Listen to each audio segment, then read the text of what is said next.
En Hechos capítulo 14 encontramos que los apóstoles usan el mismo método. Cuando llegan a Iconio, primero van a la sinagoga. Y así comienza Lucas, nuestro escritor, a narrar este capítulo 14, diciéndonos: aconteció en Iconio que entraron juntos en la sinagoga de los judíos. Entonces recuerda, método de ellos: primero la sinagoga, primero los judíos. Y hablaron de tal manera que creyó una gran multitud de judíos y asimismo de griegos. ¡Qué bendición! Recuerda que por lectura anterior ya sabemos acerca de que en las sinagogas pues estaban los judíos como tal, y se les permitía a los prosélitos, o sea, personas no judías, gente que se había ganado el judaísmo, escuchar la palabra cuando había reuniones. Aquí nos dice Lucas que hablaron de tal manera que creyó una gran multitud de judíos. Ahora, no te dejes amilanar por la expresión "y hablaron de tal manera".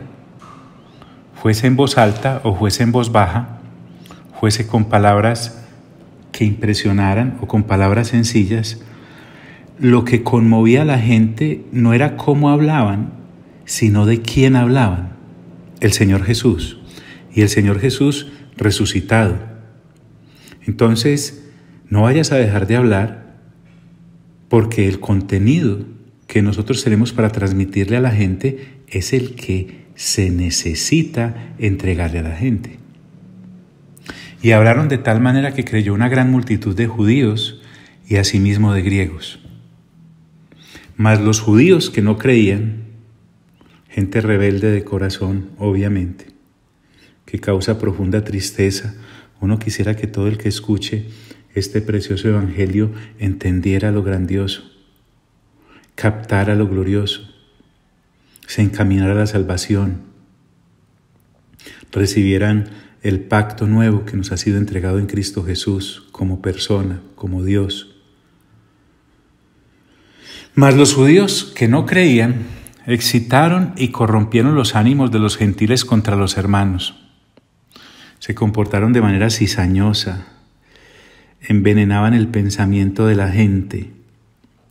Definitivamente, cuando uno no ha nacido de nuevo, ataca y quiere romper la luz, que es el evangelio, la gran farola, que son las buenas nuevas.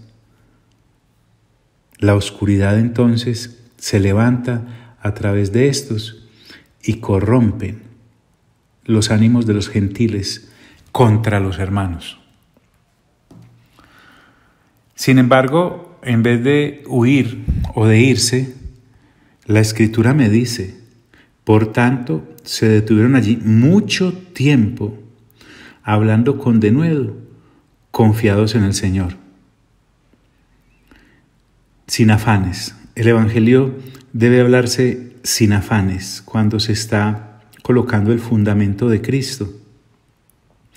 Las personas necesitan columnas sobre las cuales afianzarse. Y esto es lo que los hermanos se quedaron allí en Iconio haciendo. Y lo hacían con arrojo y con osadía, porque recuerda que la oposición no era poca. Sin embargo, Pablo no descansaba en sus fuerzas. Quienes lo acompañaban no descansaban en sus fuerzas.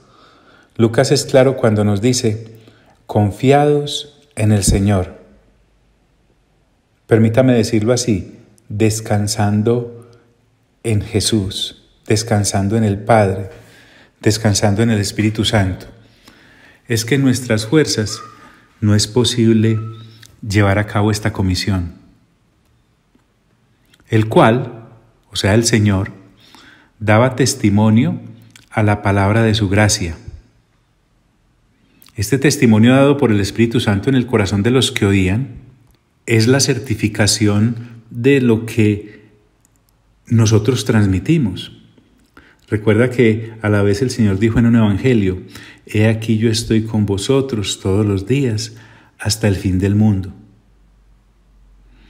Entonces, cuando habla Lucas acerca acá de que estaban confiados en el Señor a su vez participaba dando testimonio a la palabra de su gracia.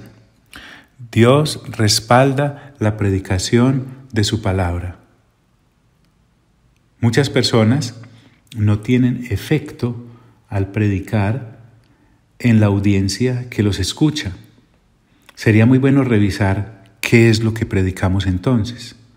Porque cuando la palabra del Señor es la que es expuesta, la que es exhibida, la que es entregada, Él mismo ratifica con la conversión de personas la predicación hecha, o la enseñanza dada, o las verdades compartidas.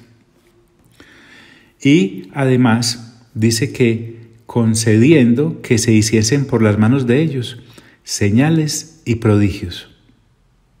No olvidemos que no somos nosotros o las personas que predican las que hacen los milagros. Es el Señor a través de. Por eso aquí Lucas es claro cuando dice, concediendo que se hiciesen por las manos de ellos señales y prodigios. Es Dios el que lo concede.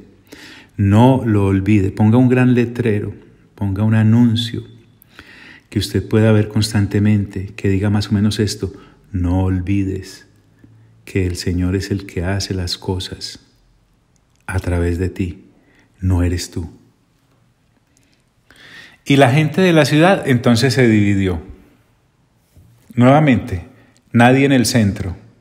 O creo o no creo. La gente cree o no cree a la predicación de la palabra. Porque dice la Escritura, unos estaban con los judíos, o sea, con aquellos que querían impedir que otros creyeran, y otros con los apóstoles, o sea, con estos para que el evangelio avance. Qué interesante que aquí se les llama así a estos que habían sido enviados desde Antioquía, tanto a Bernabé como a Saulo, porque hay un mito acerca de la palabra apóstol que realmente no mana de las Sagradas Escrituras, tal vez es del boca a boca, pero apóstol significa enviado. Recuerda que Saulo y Bernabé, estando allí en Antioquía, eran personas que se identificaban en esa congregación local como maestros o como profetas. Pero una vez fueron comisionados por el Espíritu Santo para salir a llevar el Evangelio, ahí viene la palabra enviado, que es apóstol, posa sobre ellos. No es haciéndolos superiores o mejores y a los que no salieron peores, no, sino que apóstol es el enviado por. Entonces la palabra aplica aquí para ambos. Y los otros con los apóstoles, para que el evangelio avanzara. Pero cuando los judíos y los gentiles, juntamente con sus gobernantes, mira qué interesante esto, el evangelio predicado en aquellos que no creen, los une. Pero no los une para bien, los une para mal. Porque podríamos decir que tanto aquí judíos como gentiles, envenenados por estos judíos, y los gobernantes de aquella ciudad se unieron contra Dios. ¡Qué locura tan grande! Uno ser hallado luchando contra Dios. Y se lanzaron a afrentarlos y apedrearlos. Cuando habla de afrentas, habla de insultos. Cuando habla de afrentas, habla de maltratos. Pero ya cuando habla de apedrearlos, el nivel sube. El calor aumenta en cuanto a persecución. O sea, ya no se contentaban solo con atacarlos verbalmente. Y recordemos que los judíos apedreaban a todo aquel que consideraban blasfemo. Y a los apóstoles obviamente los consideraban blasfemos, pues porque estaban hablando de que Jesús es Dios, porque estaban hablando de que Jesús había sido resucitado y porque estaban hablando de que en Jesús había perdón de pecados y de que en Jesús había sido dado el anuncio del nuevo pacto. Para estos judíos entonces el apedrearlos era el proceso normal contra los apóstoles y aquellos que los quisieran seguir. Entonces las Sagradas Escrituras son claras cuando nos enseñan acerca de que puede haber persecuciones, puede haber insultos y puede haber muerte por predicar el Evangelio. Ojo, por predicar el Evangelio. Habiendo sabido, pues, que los iban a apedrear, no solamente a insultar. Dice el versículo 6, huyeron a Listra y Derbe, ciudades de Licaonia y a toda la región circunvecina. Huyeron porque no les quedó otra. No fue un acto de cobardía. Seguramente fueron guiados por el Espíritu Santo, como lo hemos visto a través de estos recorridos que hemos hecho con Lucas, escudriñando un poco lo que Hechos de los Apóstoles nos enseña. Y entonces nos habla de que eran ciudades de Licaonia. Licaonia era una región, provincia de Galacia. Y no solamente allí, Listra, Derbe, ciudades de Licaonia, sino a toda la región circunvecina. Es decir, desplegaron sus alas para entregar el Evangelio a la ciudad en la cual el Espíritu Santo les permitiera entrar. Entonces, una vez allí, en estas ciudades de Listra y de Derbe y en toda esta región, dice la Escritura que predicaron el Evangelio. Mire que no cambiaron el tema. Ellos habían sido, no nos olvidemos, uno de los delitos que cometemos sin querer al leer solo versículos de un capítulo o al leer solo un capítulo de un libro es que nos olvidamos de dónde viene ese capítulo y para dónde va. Recordemos que estamos aquí en Hechos capítulo 14, acompañando a Bernabé y a Saulo en este viaje de predicación, porque en Hechos capítulo 13 fueron enviados desde la iglesia que estaba en Antioquía, comisionados por el Espíritu Santo, impusieron las manos sobre ellos, oraron por ellos, ayunaron con ellos y los enviaron. Entonces, ellos no tenían otro objetivo en su viaje. Ellos no iban a pasear, no eran turistas, no eran personas que iban a conocer o a ver qué salía, qué trabajo encontraban. No. Dice la Escritura, y allí predicaban el Evangelio. Estando allí en Listra, dice que había un hombre sentado, no especifica su nombre, alguien que estaba allí escuchando, y cierto hombre de Listra estaba sentado. Ahora, la causa no era por comodidad, sino por imposibilidad. Dice, imposibilitado de los pies, cojo de nacimiento, que jamás había andado. Qué detallista puede ser un médico en su relato, ¿no? Me habla de que está sentado. Yo desprevenido paso y digo, este señor sentado. Pero además Lucas me aclara, imposibilitado de los pies. Tal vez lo miro y digo, ve, tiene como un problemita en los pies. Pero Lucas va más allá y me dice que era cojo de nacimiento y que jamás había andado. Jamás aquí significa nunca, pues para que estemos bien claros. Porque estamos a punto de presenciar un milagro. Entonces este imposibilitado, físicamente impedido, está allí. Es un hombre de Listra, uno de los habitantes de una de estas ciudades. Este oyó hablar a Pablo de manera muy atenta. No sé si te has dado cuenta cuando alguien te presta atención y cuando no. Mira el de lado y dígale, preste pues atención. Este oyó hablar a Pablo, el cual, fijando en él sus ojos y viendo que tenía fe para ser sanado. O sea, fue una mirada que escudriña, fue una mirada que con detenimiento Pablo se da cuenta de que este hombre está escuchando y el Evangelio le está entrando derechito. Y como seguramente ha estado hablando de que para Jesús no hay nada imposible y que en su nombre no hay nada imposible, cuando el Espíritu Santo es el que te dirige, ¿qué es lo que quería este hombre? Ser sano. Dijo a gran voz, Pablo, levántate derecho sobre tus pies. Y él saltó y anduvo.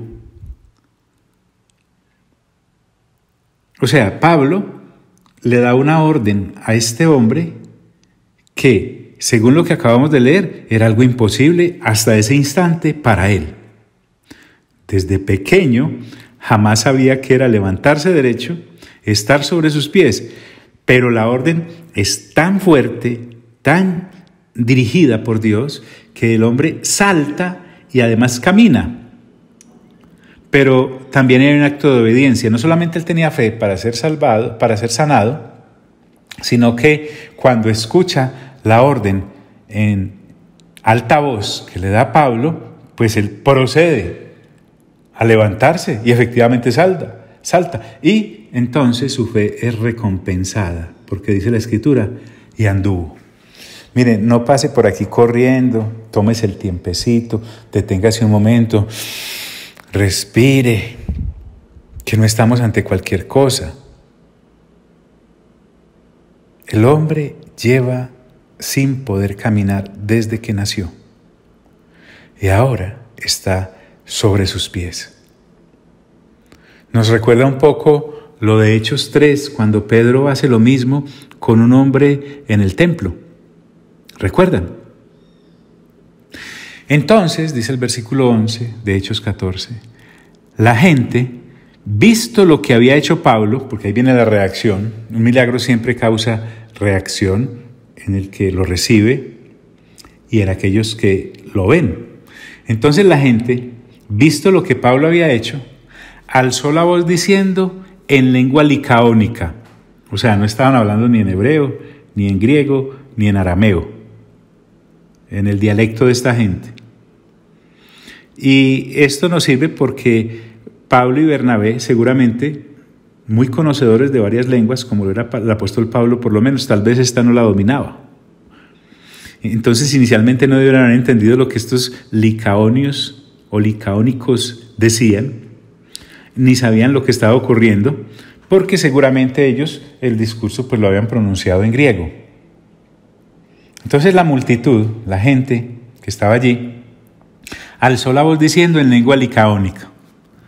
Y miren lo que dicen: dioses bajo la semejanza de hombres han descendido a nosotros.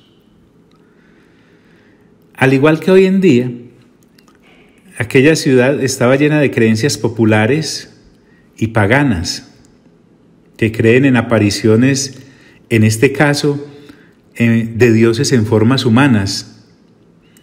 Ese contexto espiritualoide, espiritista, bajo el cual mucha gente vive cuando no tiene la luz correcta del Evangelio. A propósito, muchos de los escritores de esa época, como Homero, por ejemplo, o como Ovidio, hablan en cuanto a esta serie de apariciones. A los unos se les aparecía Júpiter, en sus mismas entretenciones hacían obras teatrales en las cuales representaban a estos supuestos dioses apareciéndose en formas humanas. En fin, Hechos ahora nos trae a colación en boca de Lucas esta serie de supersticiones. Entonces, usted y yo sabemos muy claro, y lo tenemos ahora, que creemos en el Señor Jesús. Para nosotros es clarísimo, y si no es claro, valdría la pena retroceder hasta el capítulo 1 y volver a iniciar este recorrido que estamos haciendo. Pero para ellos no. Entonces trataron de darle una explicación desde su paganismo. Dioses bajo la semejanza de hombres han descendido a nosotros. Y miren qué interesante. Y a Bernabé lo llamaban Júpiter, y a Pablo Mercurio. En otras versiones aparece que a Bernabé lo llamaban Zeus y a Pablo Hermes, que son los equivalentes tanto en la mitología griega como en la romana. Bueno, pero el caso acá es que a Bernabé ellos están diciendo que es un dios en forma de hombre y se llama Júpiter. Y a Pablo es un dios en forma de hombre y lo llaman Mercurio. Qué rollo en el que se metieron estos hermanos al predicar el Evangelio. Vamos a ver qué pasa. Porque este era el que llevaba la palabra. En la mitología, pues, entonces se nos habla de que Mercurio es el mensajero de Júpiter. Vaya usted pues. Entonces, en esta ciudad hay un templo, pero no un templo judío, era un templo pagano. Y uno de los templos que había era precisamente al dios con D pequeña, Júpiter. Y tenían sus respectivos oficios religiosos, porque dice la escritura en el versículo 13 de Hechos 14, y el sacerdote de Júpiter, cuyo templo estaba frente a la ciudad, ahí en las afueritas. Miren lo que hace, trajo toros y guirnaldas delante de las puertas. Tranquilos pues que no es para una corrida, es para algo peor. Los toros los trajo para sacrificárselos a ellos como dioses. Y las guirnaldas se las colocaban a los sacrificios, en este caso pues a los toros, y se las enredaban en sus cabezas como adornos. ¿Para qué? Para presentárselos a sus dioses. Estamos entonces en un lugar completamente público y se está presentando esta situación que seguramente Saulo o Pablo y Bernabé no estaban preparados, ni mucho menos esperaban esa situación. Pero recordemos que hasta este momento no han entendido nada porque están hablando en lengua diferente, en lengua licaónica. Disculpe que me sonría un poco, pero el asunto es muy serio, créanme. Y juntamente con la muchedumbre, aquel sacerdote de Júpiter quería ofrecer sacrificios. O sea, esta gente era pagana hasta la médula. Cuando lo oyeron los apóstoles Bernabé y Pablo, o sea, se dieron cuenta de lo que estaba ocurriendo, nuevamente aquí Lucas llama apóstoles a los dos, rasgaron sus ropas y se lanzaron entre la multitud dando voces. Pues claro, estaban sorprendidos por tal intento de adoración. Ellos no estaban buscando eso. Aquí tienen algo en común los hombres y mujeres que de Dios son y predican el Evangelio, y los ángeles que guardaron su dignidad y a Dios sirven. No aceptan adoración, porque la adoración, ellos saben, es para Dios. Ahora, aquí se le medio disculpa a esta gente que les esté intentando dar adoración porque ellos no conocen de Dios, apenas están oyendo.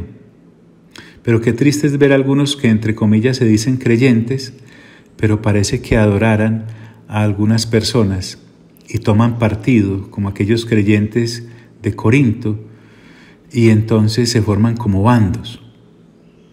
Pero un hombre de Dios como Pablo y Bernabé, o como Pedro en Hechos capítulo 10, ¿recuerdan?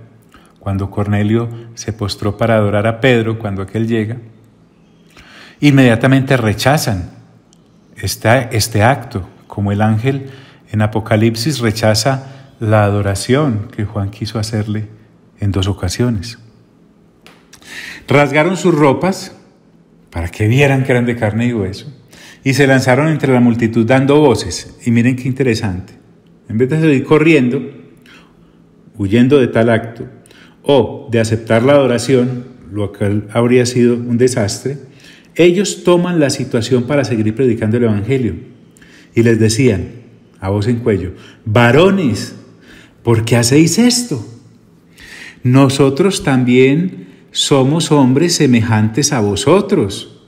Somos seres humanos, como ustedes, que os anunciamos que de estas vanidades os convirtáis al Dios vivo.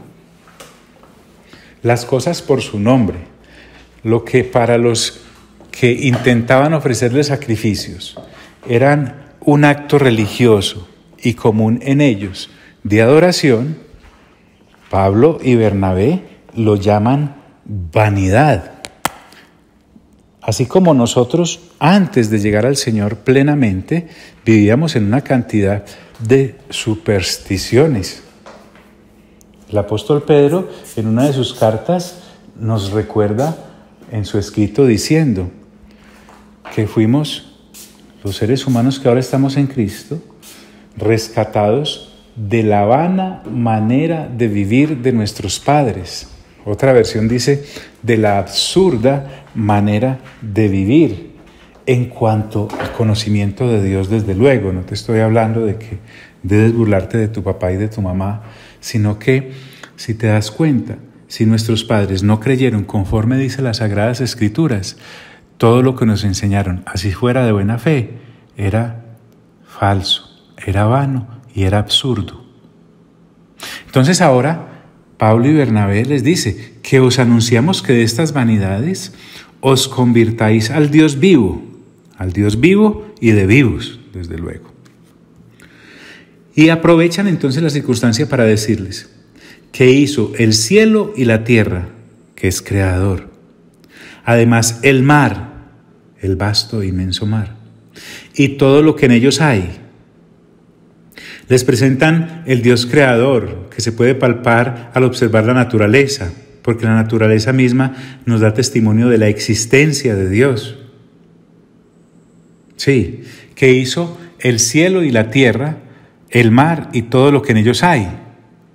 Algo similar se habla en Hechos capítulo 4 y en Éxodo capítulo 20. Y miren cómo les habla Pablo acerca de la comprensión de parte de Dios para la humanidad perdida en su paganismo. Comprensión. Por eso los quiere sacar de allí. En edades pasadas, les dice Pablo, ha dejado a todas las gentes andar en sus propios caminos. No es que a Dios lo tomara por sorpresa que allí en esta ciudad adoraran a Júpiter, sino que, teniendo misericordia de ellos, ahora les envía la palabra de verdad. Por eso dice, ha dejado a todas las gentes andar en sus propios caminos. Es decir, Dios lo ha sabido todo. Aunque ellos no conozcan de Dios, Dios sí los conoce. Eso es lo que tenemos que tener nosotros bien claro. Una cosa es que uno no conozca de Dios y otra cosa es que Dios no lo conozca a uno. Aquí el ignorante 100% es el ser humano. Dios todo lo sabe. Y les reafirma diciéndoles, si bien no se dejó a sí mismo sin testimonio, tal vez hasta esta ocasión solo habían tenido la oportunidad de escuchar el Evangelio a través de Bernabé y de Saulo. Pero no por eso es que Dios hubiese estado callado en generaciones anteriores de estos habitantes de estas ciudades, de estas tierras, no. Si bien no se dejó a sí mismo sin testimonio. ¿Y cuál fue el testimonio de Dios para ellos? Haciendo bien. Porque recuerden que de Dios viene todo lo bueno, todo lo agradable, todo lo perfecto. ¿Y cómo se manifiesta esa bondad de parte de Dios hacia la humanidad? Les dice, dándonos lluvias del cielo y tiempos fructíferos. O sea, Dios ha hecho presencia en la naturaleza, por ejemplo, permitiendo que llueva para que las tierras puedan dar sus cosechas.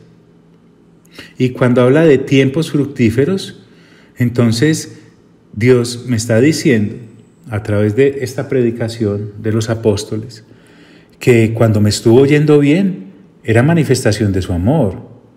Cuando hubo tiempos fructíferos, y recuerden que aquí está hablando a toda la raza humana. Uno a veces empequeñece el discurso, pero es que está muy amplio. Cuando Pablo dice, dándonos lluvias del cielo y tiempos fructíferos, se está refiriendo a toda la raza humana durante todas las edades. Dios hace salir el sol sobre justos e injustos. Ha dado muestras de su amor y de su poder, sin límite alguno, dándonos lluvias del cielo y tiempos fructíferos, llenando de sustento y de alegría nuestros corazones. Es decir, todo lo bueno, todo lo agradable y todo lo perfecto de Dios se ha manifestado en bondad hacia la misma humanidad, así la humanidad estuviese sumida en sus paganismos, pero ahora Dios quiere que salgan de ahí. Es más, la bondad de Dios se ha manifestado hacia estos paganos, aún sin ellos darle las gracias debidamente, porque lo que Pablo está también sacando a flote es que estos, cuando les iba bien, se lo atribuían a sus dioses con D pequeña. Pensemos en Júpiter y pensemos en Mercurio, como nos acaban de decir las Sagradas Escrituras que estaban confundiendo a Bernabé y a Saulo. Imagínate, Dios les daba o le daba a uno la provisión y el sustento, la salud, todo aquello, la tierra tenía bonanza y uno iba a agradecérselo al que no era. Pero Dios no se dejó sin testimonio. Y diciendo estas cosas, porque Pablo lo que está haciendo es argumentando con la verdad de Dios esta falsa adoración que pretendían darles para detenerla. Argumentando con ellos y diciendo estas cosas, difícilmente lograron impedir que la multitud les ofreciese sacrificios. Cuando dice acá que difícilmente lograron impedir, es que no les fue fácil. Bernabé y Pablo, rasgando sus vestiduras y hablándoles para que se detuvieran, no lograron fácilmente convencer al sacerdote y a los feligreses de este templo idolátrico. Difícilmente lograron impedir que la multitud les ofreciese sacrificio. Tremendo esto. El versículo 19 comienza con un entonces, diciendo: entonces vinieron los judíos de Antioquía y de Iconio. Ojo, para llegar a esta ciudad donde actualmente están los apóstoles, necesitaron desplazarse mínimo 150 kilómetros. ¡Qué perseverancia la de estos perseguidores! Entonces vinieron unos judíos de Antioquía y de Iconio que persuadieron a la multitud. Miren, esto le puede parecer a uno absurdo cuando uno ya cree y está afianzado en las cosas de Dios, de que haya gente que pueda oponerse de esta manera tan perseverante a la predicación del Evangelio que les ha sido entregado para salvarlos. Esta gente que ha viajado todo ese trayecto, persuaden a la multitud y se logra el efecto contrario. Y habiendo apedreado a Pablo, le arrastraron fuera de la ciudad. Pablo nos habla acerca de este asunto en 2 Corintios 11:25.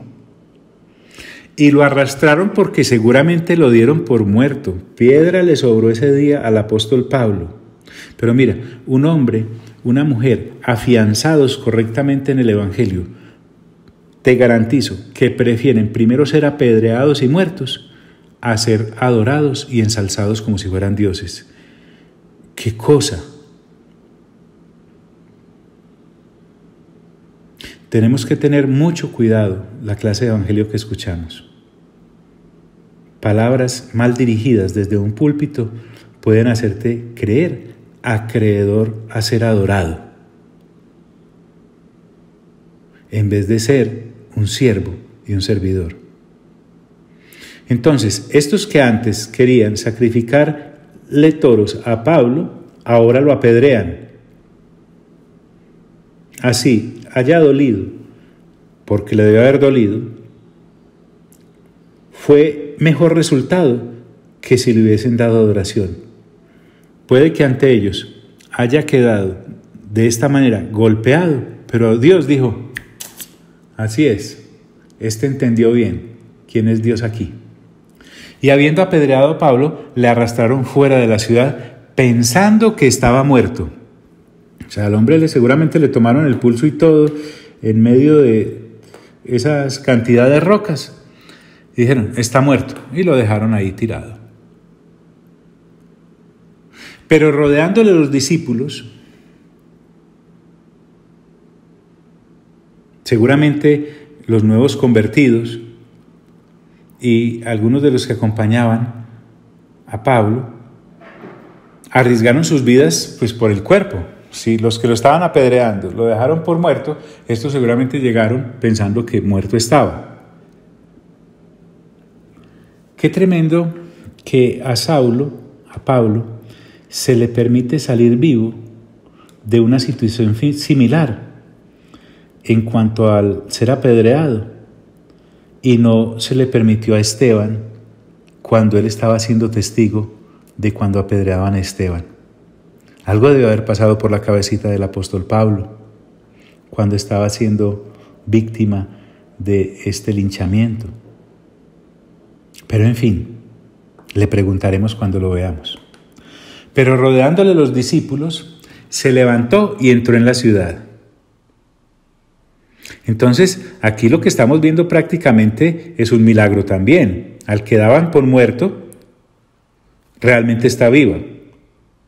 Pero no especulemos, porque podríamos decir que hubo aquí como una resurrección Lucas nos lo hubiera dicho de manera más clara. Así que mejor dejémoslo hasta ahí. Lo dieron por muerto y no estaba muerto. Entonces, al ir a recuperar su cuerpo, se dan cuenta que está vivo. Se levanta y entran con él en la ciudad. Seguramente pasó la noche en la casa de algún creyente. Tal vez, solo tal vez, en la casa de la familia de Timoteo, del cual hablaremos un poco más adelante en otro capítulo. Se levantó y entró en la ciudad, y al día siguiente salió con Bernabé para Derbe. Derbe está a unos 90 kilómetros de Listra. Ahora, pensemos bien, si a mí me apedrearon el día anterior, esa caminadita de 90 kilómetros no debe haber sido fácil para el apóstol. En fin, pero supongamos que también fue sano de los chichones que le dejaron y las heridas abiertas que le dejaron aquellas piedras lanzadas por la turba enfurecida. ¿Cuánto más entonces podemos ver el favor de Dios, no solo sobre la salud espiritual de Pablo, sino sobre su salud física? Con razón, Pablo le dice a Timoteo en su segunda carta, en el versículo 11 del capítulo 3, le dice: persecuciones, padecimientos, como los que me sobrevivieron en Antioquía, en Iconio, en Listra, persecuciones que he sufrido, y de todas me ha librado el Señor. Así que cuando a Pablo le decían: ve, y esa cicatriz que tenés en la frente, ve, y ese hundidito que tienes en el pómulo, decía: las piedras en Listra, como recuerdo. Y al día siguiente salió con Bernabé para Derbe. Y después de anunciar el evangelio en aquella ciudad, recuerden, ellos tenían muy clara su comisión. Anunciar me indica que solo se ocupaban de eso, solo vivían para eso. Eran radicales en el cumplimiento de lo que el Espíritu Santo los había enviado a hacer. ¡Qué gran bendición! Gloria a Dios por eso. Y de hacer muchos discípulos allí en Derbe, o sea, cuando dice Lucas muchos, es porque no fueron pocos.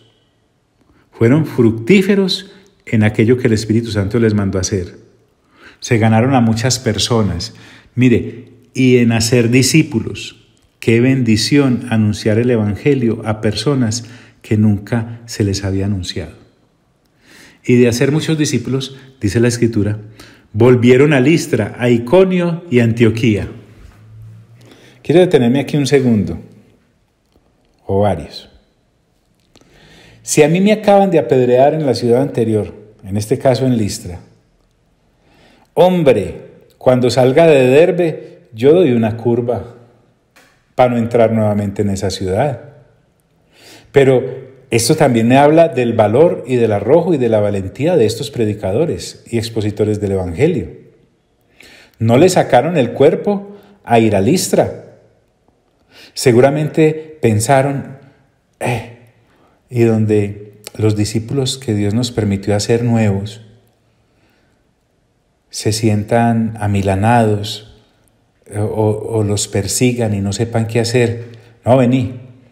Puede que nos vuelvan a apedrear, puede que nos maten, pero nos conviene saber el estado de salud espiritual de esos nuevos creyentes. Supongamos eso, porque no en vano Lucas nos dice, volvieron a Listra, luego a Iconio y luego a Antioquía.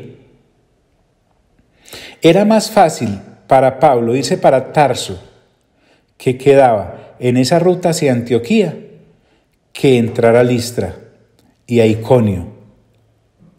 Pero la agenda de Dios era diferente. A veces Dios te hará ir a lugares donde no quieras y te hará pasar por lugares donde no desearías.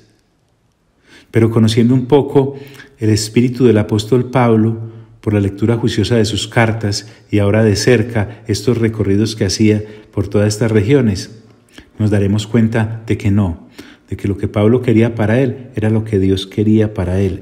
Pablo no quería nada para sí mismo, estaba completamente vaciado de sí mismo. Entonces me dice la Escritura que volvieron a Listra, a Iconio y a Antioquía, y aquí dice la Escritura, confirmando los ánimos de los discípulos. Confirmar es asentar, confirmar es establecer, como aquella que levanta y cría a unos niños. Ellos querían cuidar a los creyentes ganados y les confirmaban los ánimos, no sobre bases sentimentales o de emociones, sino que seguramente les confirmaban esos ánimos sobre la base de los dones del Espíritu Santo. No fueron a darles discursos de autoconfianza, ánimo, ustedes pueden, nadie los podrá vencer. No, sobre emociones o pensamientos de autoconfianza, sobre la administración misma que el Espíritu Santo les daba entregarles. Entonces, mire que esta visita a Listra, a Iconio, fue precisamente para discípulos. Entonces, así como no funciona animar al discípulo sobre bases humanas que no sean cristocéntricas, no es posible establecer a un no creyente sobre las bases divinas. He ahí la importancia radical de nacer de nuevo. O sea, cuando Pablo y Bernabé regresan por estas ciudades, van a los discípulos, confirmándolos en el sentido de estar afianzándolos como discípulos en la obra del Señor. Y lo hicieron sobre las bases del Espíritu Santo, seguramente en las Sagradas Escrituras. Porque si yo me pongo a darle ánimos a un creyente que está afligido, a una creyente que está en problemas, dándole discursos de motivación a nivel humano, puede que lo anime un poquito, pero no va a lograr nada en su crecimiento. Uno anima a la gente es con la entrega preciosa de la palabra de Dios. De la misma manera, si yo voy con una incentivación de las Escrituras a alguien que no ha nacido de nuevo, tampoco logro para esa gente nada. ¿Qué cosa, no? Entonces, esto es para discípulos, porque no funcionaría animar a los discípulos sobre bases humanas, tiene que ser sobre bases divinas, así como no es posible establecer a un no creyente sobre las bases divinas si no ha nacido de nuevo. Mejor dicho, háblele usted del Evangelio a alguien que no ha nacido de nuevo para que entienda la paz, el gozo, todas estas cosas que el Espíritu Santo nos ha traído y no lo va a entender. Entonces, nacer de nuevo es la esencia en este dar y entregar. Ahora, ¿qué hacían con ellos? Dice que los exhortaban a que permaneciesen en la fe, les avivaban la fe. A que permaneciesen en la fe aquí es a que permanezcan en Cristo, que no se fueran a devolver. Y miren lo que les decían. Y diciéndoles, ojo pues, con lo que vamos a decir. Es necesario que a través de muchas tribulaciones entremos en el reino de Dios. Muchas significa abundantes, presiones. Y de diferente índole. Porque a veces es una cosa, a veces es otra. Si yo voy a decirle esto a alguien que no ha nacido de nuevo, sale corriendo. Pero si una persona ha nacido de nuevo y está bien fundamentada, cuando me escuche, es necesario que a través de muchas tribulaciones entremos, porque Pablo se incluye en el reino de Dios y Bernabé se incluyen, inmediatamente a una persona nacida de nuevo, la cabeza se le va para Santiago capítulo 1 cuando dice, tened por sumo gozo cuando os halléis en medio de diversas pruebas. Y cuando me habla aquí, entremos en el reino de Dios, es que cabe recordar que lo que hemos recibido no es de este mundo, no es para este mundo no lo aprecia. Por eso Pablo nos evoca en 2 de Timoteo 4:18 lo siguiente, cuando le dice a Timoteo, y el Señor me librará de toda obra mala y me preservará para su reino celestial. A Él sea la gloria por los siglos de los siglos. Amén. Y aquí en 2 de Timoteo, Pablo sabía que iba a morir.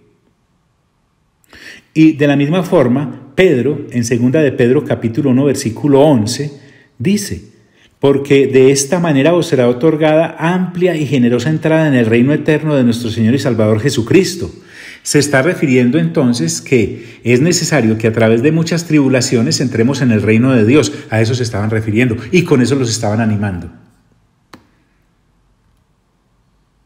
Entonces, entremos en el reino de Dios. Es una cosa tremendamente importante y que no debemos dejar pasar de largo. Bueno, pero por ahora dejemos ahí y pensemos en lo que el Espíritu Santo nos ha transmitido en esta lectura juiciosa de estos 22 versículos.